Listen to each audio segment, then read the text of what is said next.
Hey, I'm Yogurt and I create games. One of the best ways of doing them, at least for me, is to participate in game jams. Those are events where developers create games quickly, preferably connected to some team. Last week, I participated in the 54th Ludum Dare. Me and my friends were making a game in 72 hours, and this is how it went. The jam started at midnight with a team reveal, limited space. My team and I gathered in Discord, turned on funny backgrounds on webcams, and started brainstorming. A couple of friends also came to see what we were doing, but didn't participate in discussion much. Despite a perfect team this year, we, as usual, couldn't come up with something everyone liked. Kibirptar, probably the main game designer on our team, came up with a getting over it like concept about a snake. In it, you should control the force applied to each segment. Since Yura didn't like it, he and Kibirptar continued searching while I was prototyping the snake idea. After a few hours, they hadn't come up with anything good enough, while I had created a working prototype.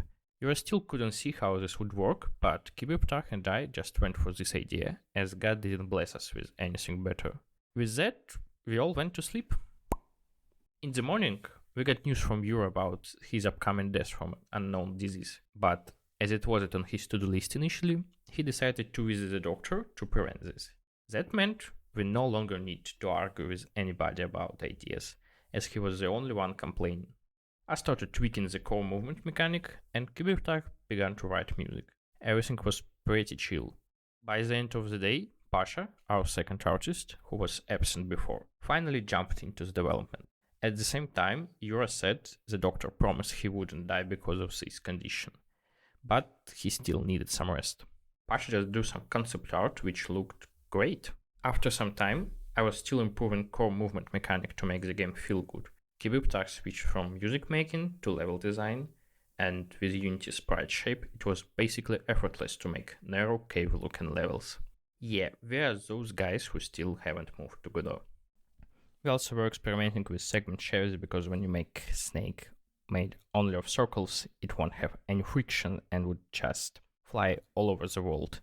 And we tried to use maybe some capsules or any other shapes which add too much of a friction and made movement of the snake very ridiculous and just unnatural. So in the end, snake anyway was left with circle-based shape. When I finally felt it was good to control our little white snake, I moved to preparing decorations.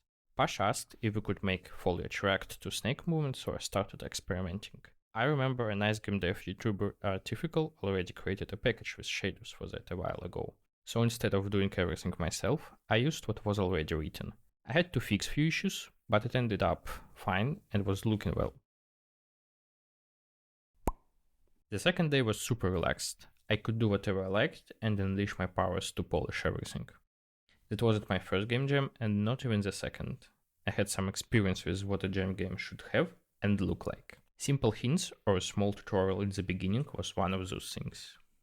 I made a small interactive guide about the basic movement mechanic of our game at the very beginning of the level. After that, I added some post effects when slowing down time. Yeah, we had added a time slowdown mechanic the previous day. It helped adjust forces vectors without a rush and made controlling it much more comfortable. We also set the maximum sum of the segment forces, so if you try to apply more forces than the snake has, it's gonna take them from what is already pulled. Another essential thing for our game is leaderboards. I host a free-to-use server for leaderboards, made specially for game jams and my games, so I just use them. And I also suggest you try them if you make jam games. It's free and you can find the link to it in the description. The last day started as chill as the previous one, at least for me.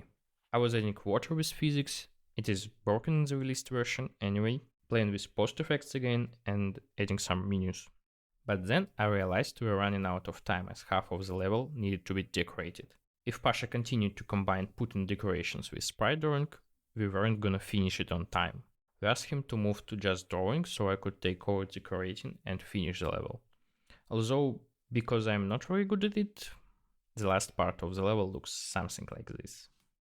We are like those AAA studios that only polish the first half of the game. I mean, those who write reviews will never get to the second part, so why bother with it? Oh, and another crucial thing I didn't mention: pixel perfect look. If you are a fan of pixel games, you know you can't just combine random pixel assets and scale them whatever you like. Pixels would look bad. Because of that, you need to make your assets with a constant amount of pixels per game unit. Or use some tricks, like we did. I have a component for a pixel perfect camera that automatically creates a canvas in Unity and renders everything to a smaller texture, which is rendered on that canvas afterward. But that's only half of the deal. That would work when you render 3D objects, yeah. But with 2D, you would get weird artifacts instantly.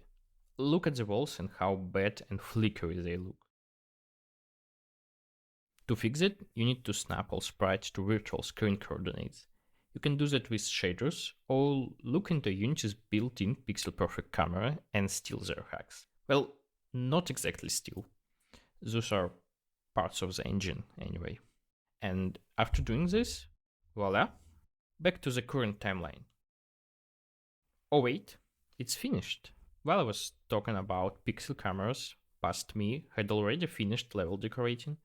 Pasha put all the background magic into the game, Kibertach made a fantastic dynamic music, and Yura, who came back from the grave, drew all the amazing cutscenes and the nest in the end of the game. He also decorated each and Ludum page. So yeah, he's now the team's official nest designer. Congrats on the salary raise. It was a pretty relaxed game jam compared to the last few times. We made a very simple game with an easy to understand mechanic, and now we are playing other participants' games, waiting for grades and results. So, if you enjoyed watching this devlog, subscribe, like, and play our games. All links are in the description.